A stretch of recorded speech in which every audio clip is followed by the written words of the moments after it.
Bismillahirrahmanirrahim. Assalamualaikum warahmatullahi wabarakatuh. Selamat pagi kepada Bapak Radian dan teman-teman semua. Kami dari kelompok 5 akan menyampaikan materi terkait media pembelajaran berbasis IT. Kelompok kami terdiri dari Putri Nadila, Naabih Wilang Megantoko, Rika Maulina, Yunika Nurma, Itarat Filyastudi, dan Intan Nur Cahyani akan menyampaikan materi. Yang pertama ada pengertian IT, penggunaan IT dalam pembelajaran, bentuk-bentuk media ajar berbasis IT, karakteristik IT, contoh-contoh software, kemudian ada perkembangan IT. Belajar merupakan rangkaian proses pengembangan individu yang dilakukan seumur hidup.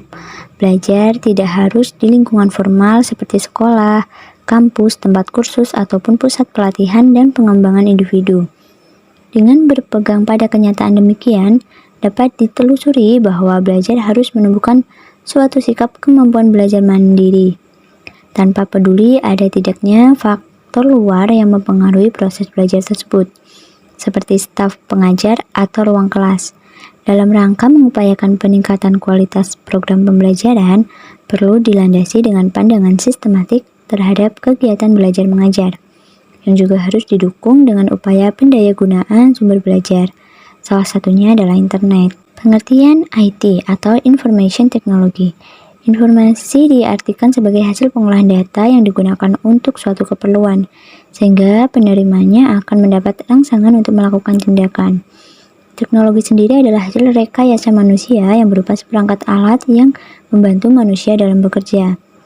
Jadi dapat disimpulkan bahwa Information Technology dapat diartikan sebagai seperangkat alat yang membantu dalam bekerja dengan informasi dan melakukan tugas-tugas yang berhubungan dengan pemrosesan informal dan proses penyampaian informasi dari bagian pengirim ke penerima akan lebih cepat, lebih luas, dan lebih lama penyimpanannya.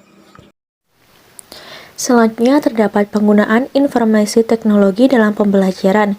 Pada lingkup pendidikan formal seperti sekolah biasanya menerapkan sistem penyeleksian calon siswa-siswi baru secara ketat sebagai tolak ukur tingkat kualitas pendidikan yang akan diberikan di sekolah tersebut. Adanya hal tersebut terkesan proses penerimaan siswa-siswi baru sangat mempersulit. Akan tetapi dengan pembelajaran IT hal ini bukan yang utama lagi karena penyeleksian akan dimudahkan dengan pemanfaatan web sekolah.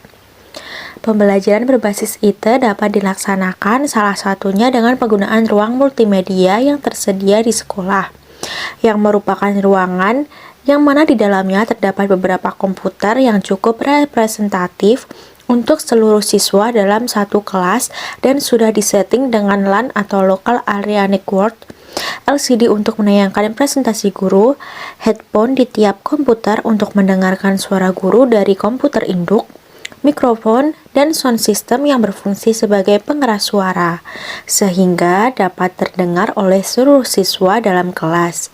Sambungan internet, printer, AC jika memungkinkan.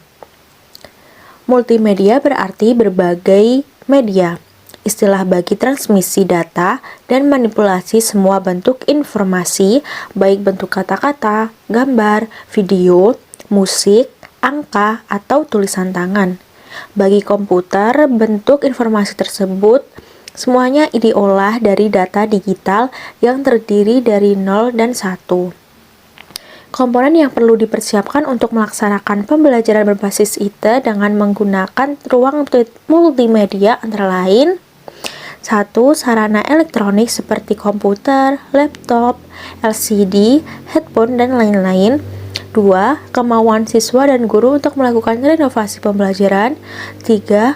Sumber daya manusia atau guru dan siswa, kesiapan sekolah untuk menanggung beban operasional dan biaya perawatan. Selanjutnya ada bentuk-bentuk media ajar berbasis IT. Yang pertama ada presentasi PowerPoint, merupakan penyampaian materi dengan menggunakan media komputer atau laptop dan LCD.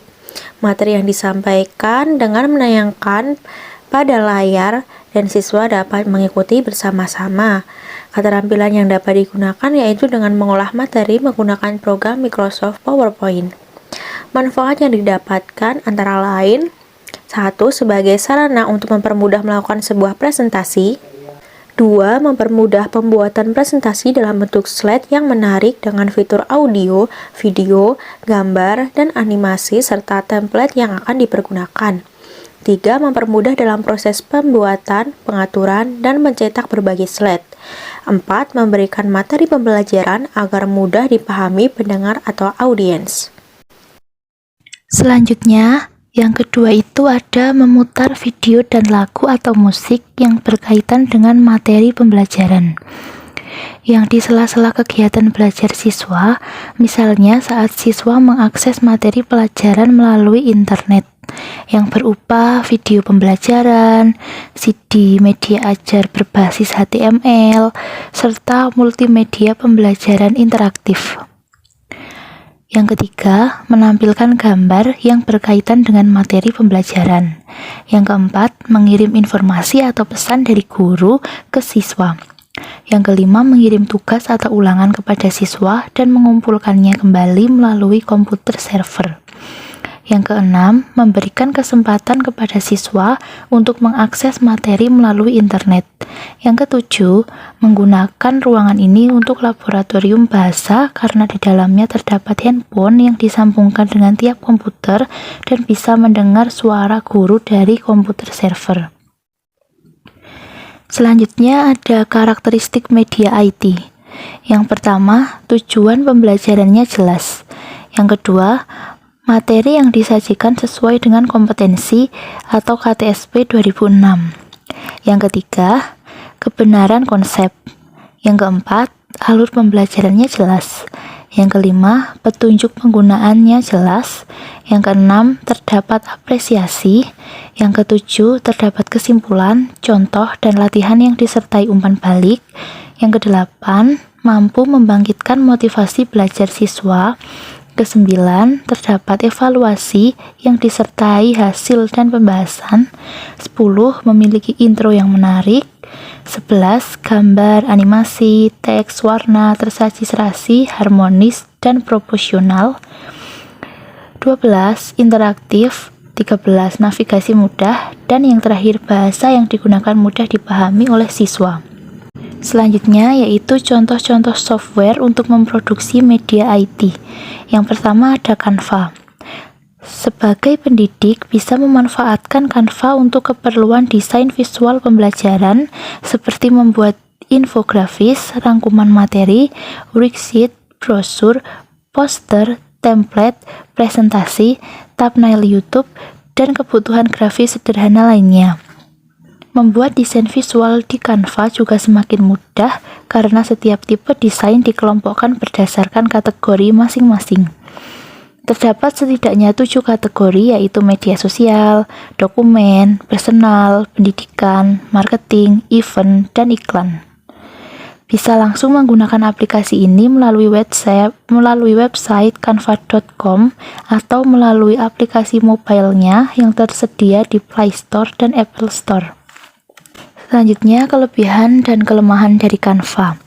Kelebihannya yang pertama, tampilan antarmuka sederhana, memiliki ribuan template, tidak perlu diinstal di komputer, menghemat pemakaian ruang penyimpanan, biaya digunakan melalui smartphone. Kelemahannya, tidak bisa diakses tanpa koneksi internet, tidak bisa ekspor file sumber, tidak bisa ekspor file dengan latar belakang transparan atau fitur premium, dan tidak bisa ekspor file GIF dan video. Baik, terima kasih. Selanjutnya yaitu ada Powtoon. Powtoon merupakan aplikasi presentasi dan video animasi interaktif. Kita dapat menggunakan aplikasi ini untuk kebutuhan media pembelajaran seperti presentasi, video animasi, infografis bergerak, dan lain sebagainya. Dengan menggunakan Powtoon, penjelasan konsep materi lebih jelas dan bisa mengatasi keterbatasan ruang, waktu, dan indera. Kemudian ada kelebihan dari Powtoon ini yaitu dapat membuat pembelajaran lebih menarik dan interaktif. Kemudian, pengguna yang praktis. maksudnya penggunaannya yang praktis. Lalu memiliki karakter dan animasi yang menarik. Kemudian menstimulus berbagai indera seperti penglihatan dan pendengaran. Dan dapat digunakan dalam kelompok besar dan kolaboratif. Kemudian terdapat juga kekurangan. Yang pertama, durasi yang terlalu singkat. Kemudian ada proses pembuatan harus terhubung dengan internet. Lalu tidak bisa diberi musik latar belakang. Dan yang terakhir, membutuhkan kreativitas lebih agar hasilnya lebih menarik. Prezi ini merupakan aplikasi untuk membuat dan mengelola presentasi secara online. Prezi memiliki kemiripan dengan aplikasi PowerPoint maupun Google Slide. Salah satu fitur utama yang dimiliki Prezi yaitu menggunakan Zooming User Interface atau ZUI yang memungkinkan untuk memperbesar dan memperkecil tampilan media presentasi secara fleksibel dan dinamis. Prezi dapat digunakan secara online maupun secara offline. Untuk akses online, kita dapat langsung mengunjungi prezi.com. Sementara untuk akses offline, kita perlu menginstal masternya terlebih dahulu. Kelebihan dari Prezi ini yang pertama, tampilan tema yang template-nya lebih variatif dan dibandingkan PPT. Kemudian, lebih menarik dan interaktif karena menggunakan teknologi ZUI. Selanjutnya, lebih mudah dan membuat animasi. Kemudian, kualitas pembelajaran lebih baik dan sistematis. Kekurangannya, terlihat monoton karena hanya menggunakan teknologi ZUI dan instalasi serta penggunaan aplikasi membutuhkan koneksi internet. Kemudian sulit memasukkan simbol matematika. Kemudian ada Sparkle Video Scribe. Itu merupakan software presentasi video whiteboard dengan menggunakan animasi tulisan tangan dengan latar belakang seperti papan tulis.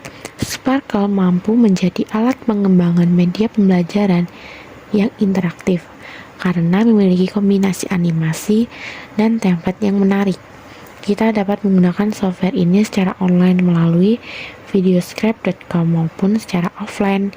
Kemudian kelebihan dari software tersebut memiliki aset gambar dan animasi yang beragam.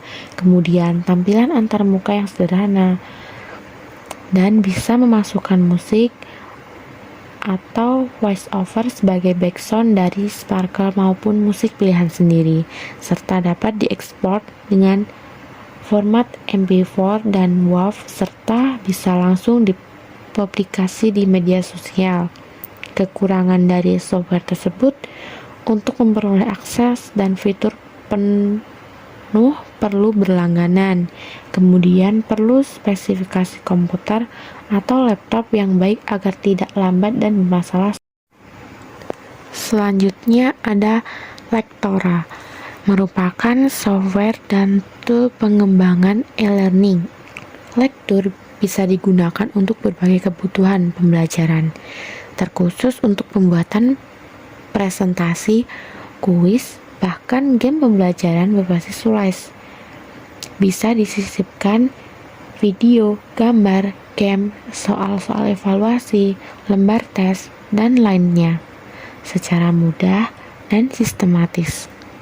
Ketika menginstal Lecture, sudah disertai dengan aplikasi pendukung seperti Camtasia atau perekam layar, Flypaper atau menggabungkan gambar dan animasi, serta Snagit atau print capture layar monitor. Kelebihan dari Lectora tersebut mudah dipakai oleh siapapun. Yang kedua, multifungsi, yaitu dapat digunakan untuk membuat website, konten e-learning, kuis, dan lain sebagainya. Kemudian, dapat menyediakan banyak library, template, clip art, dan efek, serta dapat dipublikasi dalam berbagai format gambar, audio, dan video. Kekurangan dari laptop tersebut membutuhkan spesifikasi komputer atau laptop yang lumayan bagus, media pendukung cukup mahal, dan efektivitas penggunaan media tergantung materi dan penyaji. Sigil. Sigil merupakan aplikasi yang digunakan untuk membuat dan mengelola buku digital e-book. Aplikasi ini selain gratis, juga memiliki fitur yang lengkap. Sigil merupakan salah satu e-book electronic publication yang banyak digunakan karena mudah digunakan. Sigil juga mendukung beragam format seperti teks, gambar audio, dan video yang bisa disisipkan dalam buku digital agar menjadi lebih interaktif. Format yang didukung juga sangat lengkap seperti HTML dan lainnya. Untuk kelebihannya, pertama, mendukung berbagai macam format. Kedua, output bisa dibaca pada banyak platform. Ketiga, open source. Keempat, mudah digunakan dan bisa mengubah tampilan layar kerja.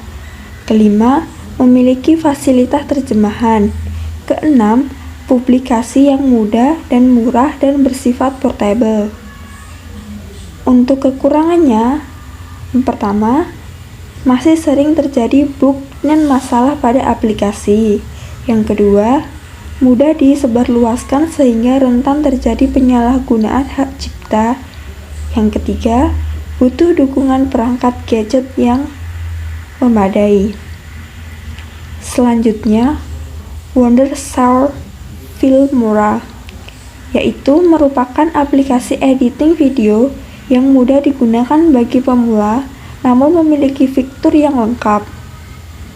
Anda bisa menggunakan aplikasi ini untuk mengedit media video pembelajaran agar lebih menarik. Filmora memiliki beragam template, efek animasi, serta transisi yang keren dan menarik yang bisa digunakan secara gratis. Tampilan Filmora juga sangat sederhana sehingga mudah digunakan. Output video di Filmora juga sudah mendukung beragam format. Filmora tersedia untuk versi gratis dan berbayar. Bisa diakses dan diunduh aplikasi ini melalui Filmora Wondershare.com. Untuk kelebihannya, yang pertama, memiliki tampilan sederhana dan mudah digunakan. Yang kedua, ringan dan tidak mudah crash. Yang ketiga, banyak fitur, template, dan plugin gratis. Yang keempat, mendukung banyak format output video. Yang kelima, tersedia tutorial video yang lengkap. Yang keenam, tersedia versi mobile dengan nama Filmora Go. Untuk kekurangannya, berbayar jika ingin mendapatkan fitur penuh. Kedua, kurang fleksibel dan kontaminasi dibandingkan Premiere Pro. Ketiga, membutuhkan spesifikasi PC atau laptop yang bagus. Keempat, template, efek, plugin, transisi, dan lainnya perlu diunduh lagi. Perkembangan IT, Information Technology dalam pembelajaran. Perubahan demi perubahan yang terjadi dari suatu zaman ke zaman berikut telah mengantarkan manusia memasuki era digital. Perkembangan informasi dan komunikasi telah memberikan pergeseran dalam pembelajaran menurut Rosenberg 2001. Dengan perkembangan IT, ada 5 pergeseran dalam pembelajaran, yaitu yang pertama, dari penelitian penampilan. Yang kedua, dari luang kelas di mana dan kapan saja. Yang ketiga, dari kertas ke online atau saluran. Yang keempat, fasilitas fisik ke jaringan kerja. Yang kelima, dari waktu siklus ke waktu nyata. Interaksi guru dan siswa tidak harus dilaksanakan dengan tatap muka, tetapi juga dilakukan dengan menggunakan media yang tersedia dalam laboratorium multimedia. Baik, selanjutnya ada kelebihan dan kekurangan IT. Kelebihannya, dapat membantu mempercepat pekerjaan manusia, kemudian mempermudah komunikasi jarak jauh. Setelah itu sebagai media pembelajaran berbasis teknologi dan teknologi informasi sebagai hiburan. Kemudian kekurangan dari IT yaitu yang pertama, komunikasi menjadi hampa. Kemudian munculnya sikap individualisme semakin ketergantungan manusia. Dan manusia menjadi malas beraktivitas. Terakhir, kesimpulan. Dari uraian di atas dapat disimpulkan bahwa pembelajaran IT dapat diterapkan dalam proses belajar mengajar dengan beberapa metode pembelajaran atau diskusi, inquiry, discovery, dan problem solving, serta menggunakan model pembelajaran yang dikemas sederhana, menarik, menyenangkan, sehingga pembelajaran lebih bermakna. Dengan pembelajaran berbasis IT, mendidik siswa untuk berpikir kritis, menambah wawasan dan pengetahuan siswa. Pendidik siswa untuk belajar otodidak, dan meningkatkan hasil belajar siswa, sehingga mampu meningkatkan mutu pendidikan. Kedudukan komputer atau internet sangat penting dalam pembelajaran berbasis IT, karena dapat mempermudah pendidik dan siswa dalam proses pembelajaran. Dengan segala fasilitas yang ada dalam internet, dapat dimanfaatkan untuk mencari bahan dan media untuk media pembelajaran yang akan dilaksanakan pendidik dan siswa. Sehingga pembelajaran berbasis IT akan mempercepat terwujudnya masyarakat yang sadar teknologi, khususnya dosen sebagai bagian dari institusi pendidikan. Dan ini ya teman-teman, referensi yang kelompok kami gunakan untuk menyusun materi tersebut. Kurang lebihnya kelompok kami mohon maaf. Wassalamualaikum warahmatullahi wabarakatuh.